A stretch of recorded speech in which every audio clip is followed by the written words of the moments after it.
The following is an Outdoor Channel original production. Rich coastal marshes share their expanses with fishermen and hunters alike, creating endless traditions. As September's first northern winds blow, blue-winged teal descend into the marshes below. A new season has begun. This region has withstood tremendous damage from recent tropical storms and constant danger from nature and man. What can be done to maintain the riches of North America's most productive wetlands?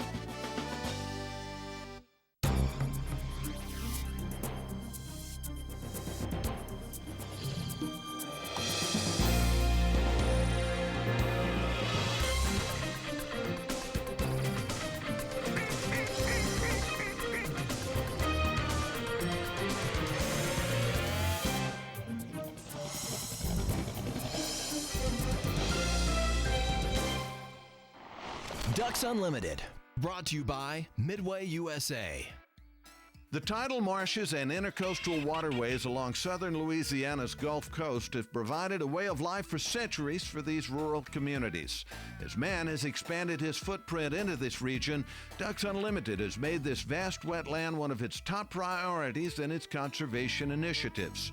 Mike Checkett and I joined DU biologist Tom Moorman and DU member Ryan Lambert in Buras, Louisiana, for a look at this challenged and historic waterfowl destination in pursuit of blue-winged teal. You know, they don't call Louisiana the sportsman's paradise for nothing. I hear from the left. Teal on the bottom, teal on the bottom. Are we gonna shoot? Is everybody gonna shoot? Over decoys. Get it. Good shot. It's just where it all happens. I mean, so many birds concentrate here. And the heritage of waterfowling is so deep here. But I've never seen the volume of birds. And I've never seen people that would actually go to the effort that they do here during the September teal season. On the left.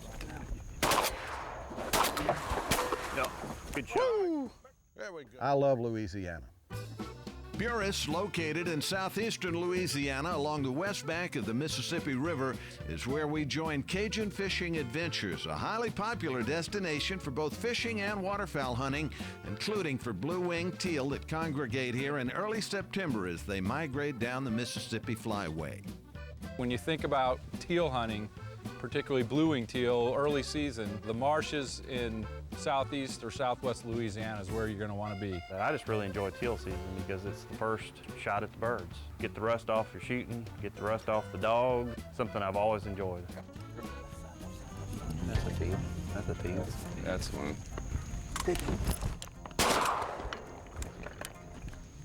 Oh yeah. Good shot. On the board. Good shot to you. People that don't hunt teal in the September season miss out on a great opportunity. There she goes. This is the first official one, first hunting situation. You get a little cold push, a little north wind in September, you go the next morning, you're gonna have teal in the marsh. Little boy duck. Blue wing. You know, the first birds to arrive every year in the Gulf Coast are blue-winged teal, and while they don't winter here in large numbers, it's an important stopover for their migration on to Mexico and Central America, in some cases even South America. That is after a mallard, that is my next favorite duck. Yeah, me too. Oh, yeah. I love blue wings, yeah. I like the way they fly, and I like the way they decoy, and I like the way they eat. Yeah. They're good Yeah. on the Nice. Metallic. He's a pretty bird for a young bird. Yeah. Brian, what's the important thing about being able to shoot teal down here? You know, do your homework, do your scouting, find out where they're laid up. Like yesterday I came here, they had a couple of 100 birds sitting right here. There's 4 right there. Just go back to them, they'll be there. Just gotta watch the high water because it's tidal here. Been guiding down here 28 years now. It's a pretty easy hunt. You come in and you don't need boots or anything. Just come in your, straight on. tennis shoes if you like. Good call. Go ahead, Mike. Take him, boy. Good boys. Oh, Mike. You wait a little longer there, Chief. Mike likes them close. I think Ryan was a little disappointed that first morning in the number of birds that we saw. They had been dealing with big flights of birds, 20 and 30 and 40 in a group. And we hadn't had a migration, we hadn't had a cold front or new push of birds for several days. And so the birds that were on the marsh had kind of divided out into little singles and doubles and little flights of 4. That one's coming from the left. He's real low, right? coming in decoys right now on the left. Low, take it. Did you see that duck die when I picked my gun up? I never saw it. Yeah, Oh, you did. I heard it. You heard it? Who said take? I never heard anybody say take them. Said take it, take it, take it. I never heard that. One thing you don't have to do with Ryan is to tell him when to shoot. That's a teal. That's a teal. Right here. Out, left, Ryan. Good shot, Wade. There we go. There we go. Good shot. You caught up with him. I was behind him. Anybody that's hunted teal knows that these guys are speedsters, and sometimes they came over that cane or grass, and I mean, before you knew it, they're in the decoys. Watch Logan. Yeah. Take it, take it, take it, take it. Good shot. I knew you had him. Well, I'm gonna quit shooting now. They're all coming on my side. There's two out front. Two out front. Come right. Oh, yeah. Right. Here they come. Here they come. Great. Get him. Take it.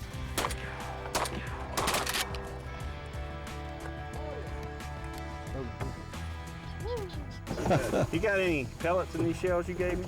Or they could, like confetti? Sand? I'm glad that breeze is blowing, boy. It's getting warm. I tell you what, it gets hot down here in a hurry. I'm gonna help you out.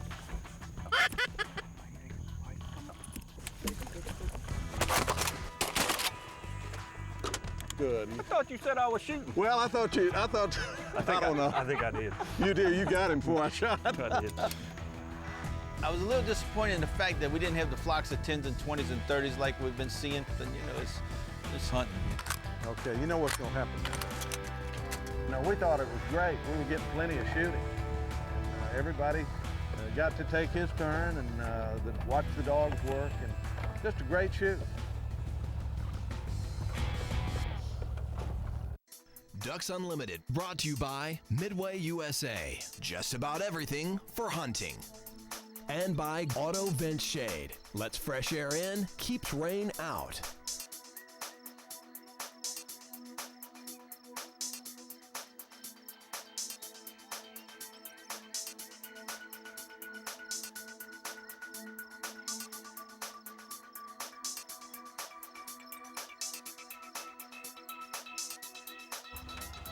With temperatures climbing here in coastal Louisiana and with a full bag of blue-winged teal taken this morning, we head into Ryan Lambert's lodge where Cajun spices fill the air and a true Creole lunch is waiting. We plan to head out for some afternoon fishing and a chance to look at this fragile yet bountiful coastal marsh. I do have a thing for the food down here. You know, I have a thing for food about anywhere, but especially here. Shrimp remoulade. It's so fresh. This is where you get the oysters and the shrimp and the crabs and the fish, and everything that's good about the marsh goes into the skillet, you know, or into the cook pot. And Tom and I went out with Ryan and fished maybe 2 hours and absolutely caught a box load of trout and redfish. Well, we got a double. Little trout. Tom, we're catching a speckled trout about every third cast.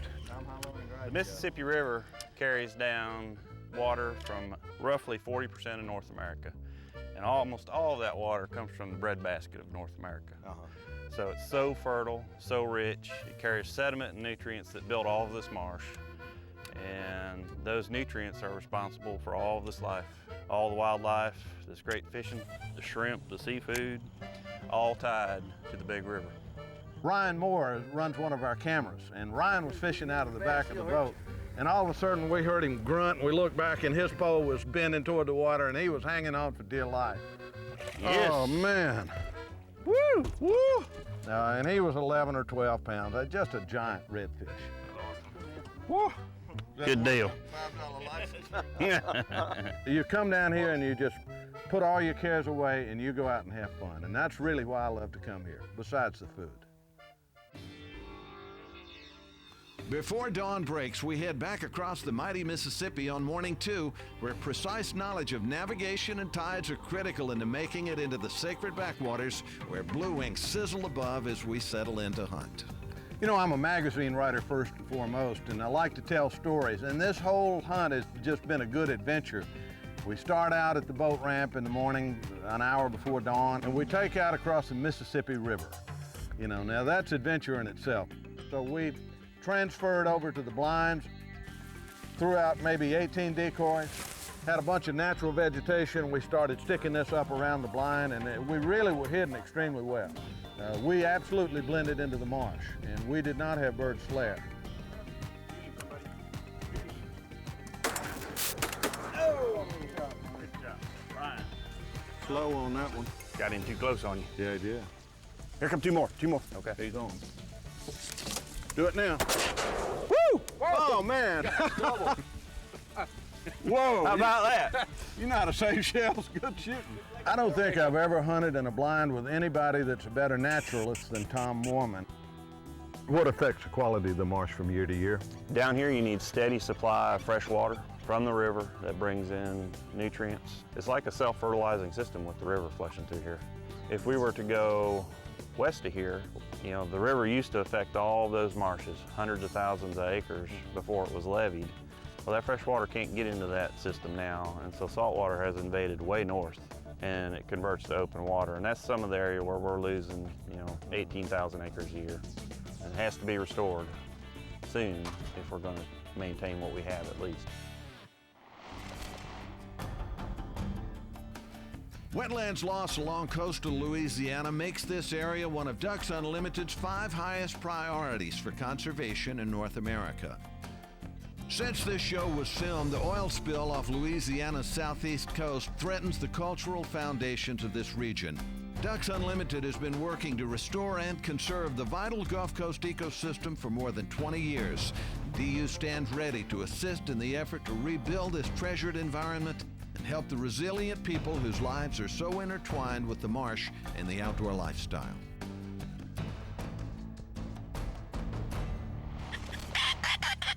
Get ready, get ready, get ready.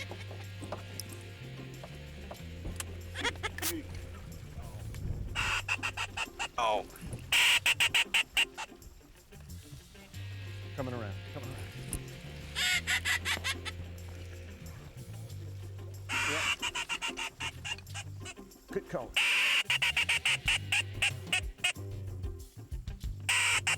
Yeah. I think you went off. Oh, shooting. Oh, get shooting.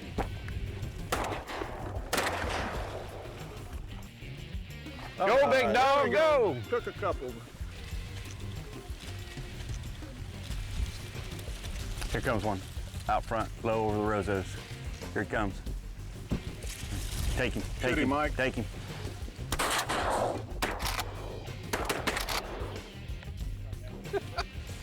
Good shot. All right. It was a little bit different because usually you see blue-winged teal coming in big flocks, you know, anywhere from 10 to 30, 40 birds. Made for some pretty fun shooting because we could just kind of take turns, and also made for some good laughs when folks missed. Trying to say something about that shade feeling good, but it's getting Yeah, hot. I got it. Yeah. You know it. All right, roll it. Day 2. You kind of redeemed yourself today, old buddy. How many times you shoot? 3 times and kill 4 teal? Yeah, I pulled a little Scotch double in there. Got lucky. You kind of showed out today. Been sitting here a while not shooting now. Well, it's hot and everybody's hungry. What do you say we hit it in? Ryan, you think we can find a little lunch? I think Lucas got it covered up. DU co-host Mike Checkett and I, along with biologist Tom Moorman, have a chance to see the marsh firsthand here in Buras, Louisiana. Recent hurricane damage and human development have had major impacts on these coastal wetlands, which are being lost at a rate of 50 acres a day, or a football field every 30 minutes. And because millions of waterfowl converge on this area each winter, it's become one of DU's top conservation priorities. Well, most people have heard of the Hurricane Katrina, but they may not know that the eye of that hurricane really came right through here. The eye went from where the lodge is, and it was 35 miles wide, so it just wiped out everything in its path for 35 miles right through here. It wiped the town off the map, literally. This is ground zero. Where we're standing right now was the Gulf of Mexico. It was literally 24 foot of water where we're standing right now. The houses, you drive around and you still see the remains, the skeletons of homes that had blown away, and looking at what had been a lifetime of work. Underwater, gone, devastated. The devastation, it was just unimaginable. Tom and Ryan have been talking back and forth about how vibrant the marsh looks this year, how much food is in the water for the ducks, how many birds are going to be here when the November season comes along. So the marsh can recover. The question is, can the people recover? But it is a major step to come back from a storm like Katrina. You come back, you rebuild. I never thought about not rebuilding. It's a way of life. And what am I going to do? Go back and get a job? No. Once you hunt and fish and give your life to this, you can't do anything else. Ryan is built back. He's an optimist. He's energetic. The lodge is up and running again. It looks great. And I see work going on everywhere. I don't like to harp on it. It was a tough time, and we were first ones back. We rebuilt everything. No water, no electricity, 8.5 months. The day we got electricity, the next day we had customers. We got it done. You can't cry about it forever. It's over, and we'll go on and wait for the next one. It's just a way of life. These coastal communities hope that the next one is a long way off. On this final morning, we head back into the marsh where warm air fills the sky. As daylight arrives, we have a new partner on the other side of the blind. Day 3, back to it. We'd seen a lot of birds on the marsh the day before that looked like a new flight coming in, and so we had pretty high expectations of a good shoot. And unfortunately for Mike Checkett, he had to go back to Ducks Unlimited headquarters at Memphis. He had a meeting up there, so we got Evan Schubert, the head guide for Ryan on waterfowl, joined us to fill out the blind, and back to the marsh that morning, and went to a third spot, a different place. Day 3, guys. Got to make it happen today. That's right, my man. Well, we've seen several big bunches of teal. I mean, it looks like, you think we got a few new birds around? Yeah, that's what I'm thinking. Got a little north wind. That's 3. Right From the side, left. fella. From the left. Come on the right. Let's take them, boy. Oh, we got them all. Yeah. So you think we're getting fresh ducks this Yeah, morning? definitely. That wind blowing all day yesterday definitely pushed us some birds. So these ducks will hit this marsh and stick around and replenish their groceries and build their energy and then fly across the Gulf. These birds stay here, they'll be here for a couple months. What's important for hunters to know about how to watch weather fronts and when to get out there? When does he hunt, the day of the front or the day behind the front? I mean, you hunt whenever you can, but which day could he expect to see more birds? They'll sit tight and the front passes, the wind comes around north or northwest, and that's when they'll catch that tailwind. And it's an energetic savings to them, just like flying an airplane with the tailwind. They save a lot of fat that way. If I had to choose, I always hunt the day after a front. Good high pressure day and a clear sky. I like a cold wind, clear sky, and north wind. Unlimited, brought to you by Midway USA. Just about everything for hunting. And by Auto Vent Shade. Lets fresh air in, keeps rain out.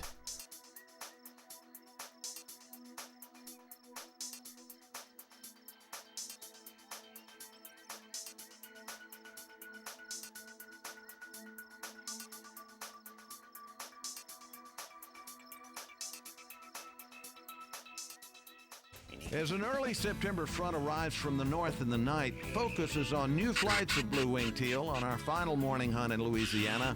These amazing birds may migrate through the U.S. in a matter of days as they leave their northern breeding grounds. The teal will move around. They'll be concentrated in one little area one day, and the next day they'll be somewhere else. So it's a constant job of keeping up with their movements, knowing where those birds are and figuring out where to go set up that next morning. When they set up in the boat, they always set up next to tall cover that will shield them, preferably with the sun behind them. Oh yeah, right here.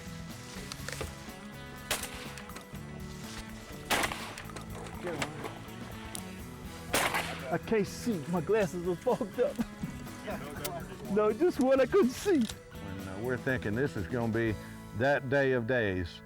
And guess what? It got hot. The wind wasn't blowing as well as it did the first 2 days. And then the last shot we took, we had a group of 6 come in. I think we got 4 of them, and that wound us up. Yeah. See him. Here they come. Over the decoys. Take them. Shoot them.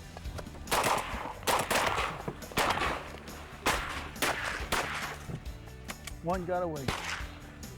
They came in here in a hurry, didn't they? I got this in my eyes. That was beautiful. That was beautiful. If they all worked That like that, was we'd be in nice. good shape. Where'd they come from? Right around this left side. They're working out this bigger pond right here. Yeah. A sneak. It was a good day. You know, they were all good days. They were all fun.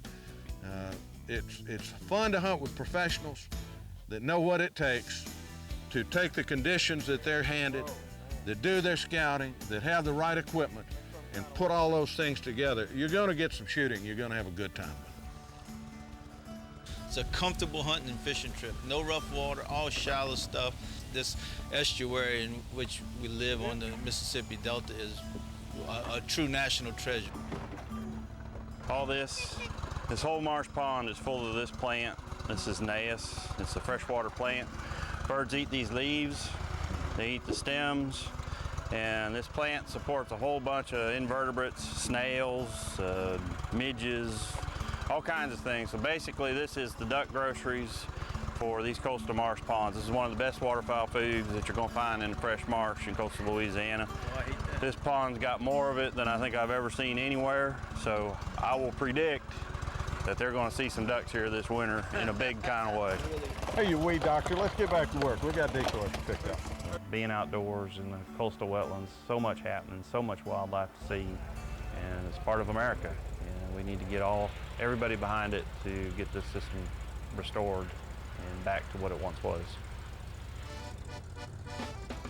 I love this little bird for a number of reasons. I think primarily because of the sportiness of shooting. And then number two is because of its table fare. And number three is its predictability. It's a terrific resource, and they're plentiful, they're predictable, they're fun to hunt, they're good to eat. You know, what more is there to like? Proud to see that little dog find those birds like that. Just see her